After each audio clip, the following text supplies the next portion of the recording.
जो व्यक्ति मरता है ये उसकी और इनमें विश्वास रखता है, ये उसकी आत्मा की हार्वेस्टिंग कर लेती है। और जैसे ही उसे पजेस किया वैसे ही वो जागृत हो गया, वो पैगंबर बन गया। वो खुद ही घोषणा करता था, मैं पैगंबर हूँ, मुझे खुदा ने भेजा। तो जो सृष्टि के इस क्रम में जब ये पश्चिम पहुँचते हैं तो पैगंबरों की परंपरा हमें पश्चिम से ही मिली। ये शुक्राचार्य जी के दूत, यही अनुवाद है पैगंबर। अगर आप कहें डिक्शनरी खोलें तो लोग कहते हैं साहब पैगंबर माने अवतार, या कहीं लिखा हुआ अवतार माने पैगंबर। ये गलत है। पैगंबर इस शुक्र दूत, क्योंकि पैगंबर का खुदा असुर गुरु शुक्राचार्य हैं। असुर ये समझ लेते हैं, तीसरी बार भी उसको मार देते हैं और मार के अबकी उसको जला देते हैं और जला के उसकी राख को शराब में मिला देते हैं और शराब में मिला करके शुक्राचार्य जी को ही पिला देते हैं। ये शिव से कहते हैं कि तुमने पूरी सृष्टि में परमात्मा तुम ही हो, मैं तुम्हें जानना चाहता हूँ। तो कहते हैं शिव ने इन्हें अपने उदर में लीन लिया। जब ये पेट में चले गए तो ये 5000 वर्ष भगवान शिव के पेट में उदर में रहे और ये भगवान शिव के वीर या शुक्र के रूप में ये बाहर आए। तब से इनका नाम शुक्राचार्य पड़ा। बायोलॉजिकली मेरे शरीर में डीएनए है रावण का, जो खुद भरद्वाज गोत्र था। असुरों में कोई सीमा नहीं है, वहां बहन ही ब्याह लो। कुछ मजहब ऐसे हैं जो इस परंपरा को मानते हैं। जो देवता मरते थे उनको उत्थान करने का कोई तरीका नहीं था कि इनको फिर से उठा दिया जाए, लेकिन शुक्राचार्य जी को भगवान शिव के उदर में रहते हुए ये शक्ति प्राप्त हो गई थी, ये मंत्र या ये विद्या प्राप्त हो गई थी जिसे मृत संजीवनी कहने लगी कि पिताजी देखिए क्या बात है, कच्छ नहीं आया। तब तक देवयानी को प्रेम हो गया था कच्छ से। तो शुक्राचार्य जी ने ध्यान लगाया, बोले अरे वो तो मरा पड़ा है, तो भाई बहन हो गए, हम तुम भाई बहन हो, अब तो ये विवाह नहीं हो सकता है। लेकिन मेरे शरीर में बायोलॉजिकली नहीं है, बायोलॉजिकली मेरे शरीर में डीएनए है रावण का, जो खुद भरद्वाज गोत्र था, या द्रोणाचार्य का जो भारद्वाज गोत्र थे, अश्वत्थामा ये भारद्वाज गोत्र थे, हाँ विभीषण का, ये मेरे पूर्वज हैं।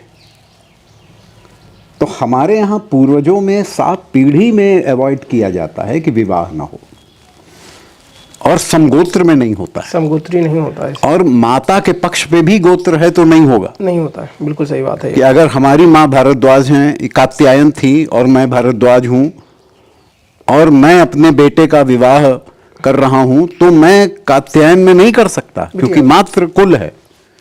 तो हमारे यहाँ इतना वर्जित है, इतनी हमारे यहाँ सीमाएं हैं। असुरों में कोई सीमा नहीं है, वहां बहन ही ब्याह लो। ये परंपरा पुराणों में उल्लिखित है। तो कुछ मजहब ऐसे हैं जो इस परंपरा को मानते हैं। अब आइए, शुक्राचार्य जी के लिए कहा जाता है कि महाभारत में एक यज्ञ का उल्लेख है। इसमें त्रैवेद, वेद त्रयी का पाठ हो रहा था, ऋग, यजुर और साम। इस वेद त्रयी के पाठ में शुक्राचार्य जी भी बैठे थे।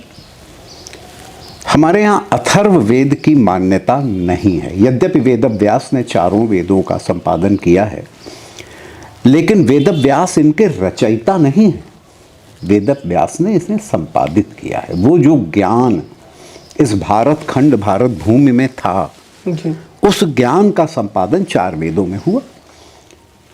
इसीलिए 400 ऋचाएं ऋग्वेद की सामवेद में हैं, यजुर्वेद की सामवेद में हैं, सामवेद की ऋचाएं यजुर्वेद में हैं, लेकिन ऋग, यजुर और साम की कोई भी ऋचा अथर्व में नहीं है। अथर्व अपने आप में इंडिपेंडेंट है, अलग है। इसे असुर गुरु शुक्राचार्य का वेद भी माना जाता है। और बहुत लोग मानते हैं कि जो अब्राहमिक फेथ्स हैं, इनकी जेनेसिस, इनका मूल अथर्व वेद में है, क्योंकि इसमें टोना, टटका, चमत्कार, जादू, इन सब का उल्लेख है।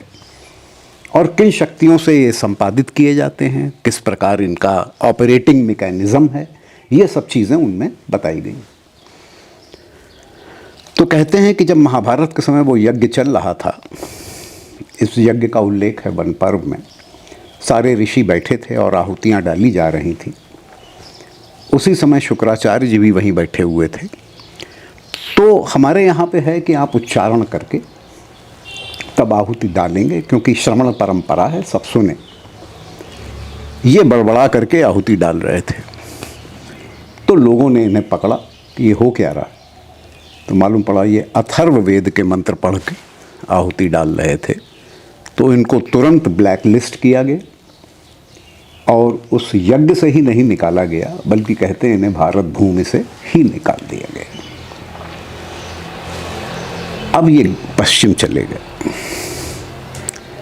पश्चिम स्वाभाविक है कि भारत में अगर आप बैठे हैं तो पश्चिम ईरान, इराक, सऊदी अरब और आगे यूरोप, यही सब है जी। तो कहते हैं जब ये पश्चिम गए तो वहाँ इनको बड़ी डिसोलेट वीरान सी ज़मीन दिखी। कुछ लोकल देवी देवता थे जिनकी पूजा होती थी। ये लोकल तो मतलब स्थानीय। स्थानीय, आज भी स्थानीय देवताओं की प्रथा है जी। आप चाहें जितने पंच देवों की आप बात करें, अगर आप हिंदुस्तान में भी जगहों जगहों पे जाएं तो लोकल देवता जमे हुए हैं। बिल्कुल, ग्रह देवता हैं, स्थान देवता हाँ हाँ, स्थान देवता हैं, वो सब बने हुए हैं, है नहीं। अब जब ये पश्चिम गए तो इन्होंने देखा कि देवी देवता तो बहुत हैं, लेकिन आध्यात्मिक रूप से उतने बली नहीं हैं जो ये हैं, इनके आगे बहुत कमजोर हैं। तो शुक्राचार्य जी को पश्चिम में खुदा बनने में या परमात्मा बनने में देरी नहीं लगी। इनकी एक विशेषता है कि ये आगे बढ़ते हैं अपने, जैसे आपने रामदूत शब्द सुना है, हनुमान जी के लिए कहते हैं, या शिवदूत शब्द सुना है, विष्णुदूत शब्द सुने हैं, लेकिन आपने शुक्रदूत शब्द अभी तक नहीं सुना होगा। ये शुक्राचार्य जी के दूत, यही अनुवाद है पैगंबर का। अगर आप कहें, डिक्शनरी खोलें, तो लोग कहते हैं साहब पैगंबर माने अवतार, या कहीं लिखा हुआ अवतार माने पैगंबर। ये गलत है।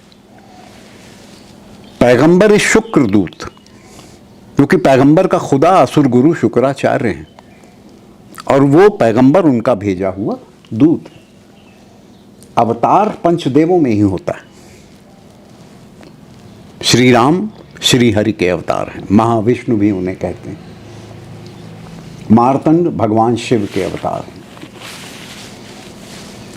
सीता जी परम शक्ति का अवतार है, महालक्ष्मी का। ये ध्यान देने वाली बात है जी। हमारे यहाँ अवतार है तो पीछे एक एग्जिस्टिंग पंच देवों में एक देवता है, उन्हीं से है, उसी की रीकास्टिंग है, वो पुनः उत्पन्न हो रहा है एक नए शरीर में, एक नए उसमें, वही अवतार है। तो शुक्राचार्य जी अवतार तो ले नहीं सकते थे। बिल्कुल। परिणाम ये हुआ कि शुक्राचार्य जी किसी एक के ऊपर छा जाते थे, सवारी जिसे आप कहते हैं, पजेस कर लेना। और जैसे ही उसे पजेस किया वैसे ही वो जागृत हो गया, वो पैगंबर बन गया। वो खुद ही घोषणा करता था, मैं पैगंबर हूं, मुझे खुदा ने भेजा। तो जो सृष्टि के इस क्रम में जब ये पश्चिम पहुंचते हैं तो पैगंबरों की परंपरा हमें पश्चिम से ही मिलती है।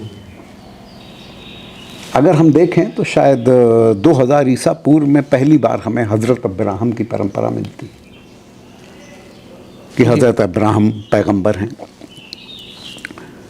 उसके बाद उन्हीं से ये शुरू हुआ, उन्हीं के भाई, उनसे जो परंपराएं हैं उनमें 48 पैगंबरों के नाम हैं, हजरत मोहम्मद तक आते आते 48 के बाद, क्योंकि उन्हें आखिरी माना गया इसलिए नहीं है कोई और। लेकिन एक ख़ास चीज़ और भी है इन 48 में, जिसमें इजहाक हैं, इस्माइल हैं, ये सब हैं। इसमें ख़ासियत ये है कि 12 तो पैगंबर हैं 48 में और 36 नबी हैं। मतलब they are spiritually highly qualified, लेकिन उनको पैगंबर का दर्जा नहीं मिला है। तो इससे जो हिंदू मान्यताएं हैं, जिनसे हम लोग समझते हैं कि धर्म की विवेचना करते हैं, तो ऐसा लगता है कि ये दो धाराएं हैं। असुर धारा भारत छोड़ के चली गई पश्चिम जी, और पश्चिम से पुनः प्रविष्ट हुई एक ताकतवर रूप में। हाँ, जैसा हमेशा अच्छा, देखने को मिलता है। असुर आप ये मत समझिएगा कि नकारात्मक ऊर्जा ही है, निगेटिव ऊर्जा है, ऐसा नहीं। असुर परंपरा में पॉजिटिव ऊर्जा भी बहुत है।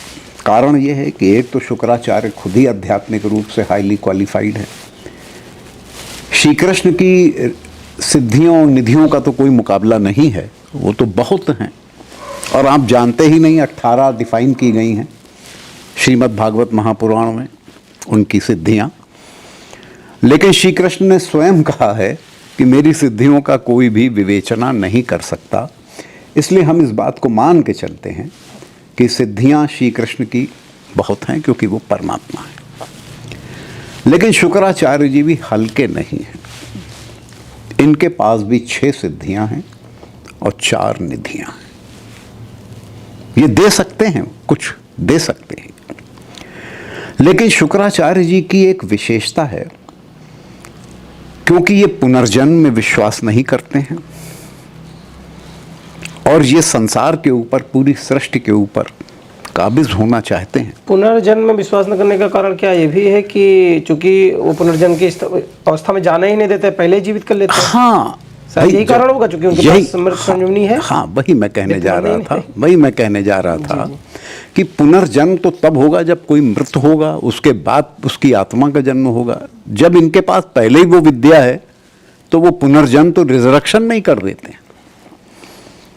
तो ऐसी स्टेज में असुर गुरु शुक्राचार्य की विशेषता ये है कि ये जो व्यक्ति मरता है, ये उसकी, और इनमें विश्वास रखता है, ये उसकी आत्मा की हार्वेस्टिंग कर लेते हैं। हार्वेस्टिंग शब्द ठीक वही होता है जैसे फसल उगाई जाती है, सींची जाती है, जब वो बड़ी हो जाती है, पक जाती है, तो उसको आप काट लेते हैं और काट के अपने घर में रख लेते हैं। वो किसान की होती है। क्यों उसकी होती है? क्योंकि वही उसका भोजन है, वही उसका जीवन है, उसने फसल उगाई है। शुक्राचार्य जी का भोजन तो नहीं मैं कहूँगा, क्योंकि भोजन तो खा के उद्रस्त किया जाता है, लेकिन शुक्राचार्य जी जिन आत्माओं की हार्वेस्टिंग करते हैं, उनकी आध्यात्मिक ऊर्जा भी वो हार्वेस्ट कर लेते हैं। जब आध्यात्मिक ऊर्जा हार्वेस्ट हो जाती है तो उससे विकास किसका होता है? शुक्राचार्य जी का स्वयं। तो इससे सर ये भी तो होता है कि जैसे जो देव हैं या देव गुरु हैं, तो जो वो एनर्जी ले रहे हैं, ऊर्जा ले रहे हैं हवन से एक तरीके से, तो क्या ये उनका भी एक अलग प्रकार का हवन ही है जिससे वो अपनी ऊर्जा ले रहे हैं? प्रकार का हवन नहीं है भैया, यहाँ पे थोड़ा फर्क है। हमारे यहाँ भगवान शिव समाधि अवस्था में ज़्यादा रहते हैं, जागृत कम होते हैं जी। रामचरितमानस में भी उल्लेख है, लाग समाधि अखंड अपारा। अखंड अपारा का मतलब खुलेगी ही नहीं। हाँ, कब खुलेगी तो कब खुलेगी पता ही नहीं, वो उनकी तपस्या है। या ये भी कहा गया है कि तप बल शंभु करहि संगारा और तप बल विष्णु पालनहारा। ये तपस्या इनकी अपनी है जिससे ये सारी सृष्टि का संचालन कर रहे हैं। लेकिन शुक्राचार्य जी अपनी कोई तपस्या नहीं करते। जो करनी थी वो कर ली। शुक्राचार्य जी को जो करना था कर चुके। अब उनका विकास, उनकी ग्रोथ इस पे आधारित है कि कितने बिलीवर उनके पास आते जाएं, कितनों की वो आत्मा प्राप्त करते जाएं और अपना विकास करते रहें उनकी ऊर्जा से जी। ये शुक्राचार्य जी की मैट्रिक्स बन गई। अब इस मैट्रिक्स की सबसे बड़ी समस्या ये है कि जो आत्माएं इनके पास होल्ड हो जाती हैं जी, उन आत्माओं को न मोक्ष मिलता है, न स्वर्ग मिलता है, न नरक मिलता है, कुछ भी नहीं मिला। मान लीजिए कि जुम्मन मियाँ नहीं रहे या फ्रांसिस साहब नहीं रहे, उनका लास्ट राइट हो गया, बरियल हो गया, सब हो गया, प्रेयर हो गई। अब प्रश्न ये है, उनकी आत्मा निकल गई, आत्मा उनके ईश्वर के पास पहुंच गई। लेकिन अभी जुम्मन मियाँ सिर्फ मरे हैं। अभी जुम्मन मियाँ को न स्वर्ग मिला, न नरक मिला, न मोक्ष मिला। आप पूछेंगे क्यों ऐसा है? जब एक ही जन्म है तो निर्णय तो हो जाना चाहिए जी, तुरंत। कयामत जजमेंट डे का। अब कयामत का दिन आएगा, उस दिन तय होगा। तो कयामत का दिन तो कब आएगा पता नहीं। प्रलय सृष्टि का नहीं। जो लोग इस प्रलय या इस कयामत में विश्वास रखते हैं, अगर मैं मुसलमान हूँ तो 1450 साल 1425 साल से ही मेरा धर्म है, और मैं ये मानूंगा कि सबसे पुरानी जो आत्मा है हमारे यहाँ वो 1400 साल पुरानी होगी, जी जब शुरू में लोगों ने कबूला होगा, इस्लाम माना होगा। अगर मैं ईसाई हूँ तो मैं ये मान सकता हूँ कि सबसे पुरानी जो आत्मा होगी, जो हज़रत ईसा मसीह में विश्वास करती होगी, वो 2100 साल पुरानी होगी, जितना हज़रत को हुए टाइम हुआ। अगर मैं ज्यू हूँ, यहूदी, तो मैं ये विश्वास करूँगा कि हज़रत मोसेस 1200 ईसा पूर्व में हुए थे। 3000 साल पुरानी आत्मा होगी। अगर मैं हज़रत अब्राहम को भी मैं पैगंबर मानता हूँ और अपने को अब्राहमिक कहता हूँ, तो बहुत ज़्यादा 4000 साल पुरानी आत्मा होगी। लेकिन इस 4000 साल में ना उसे मोक्ष मिला,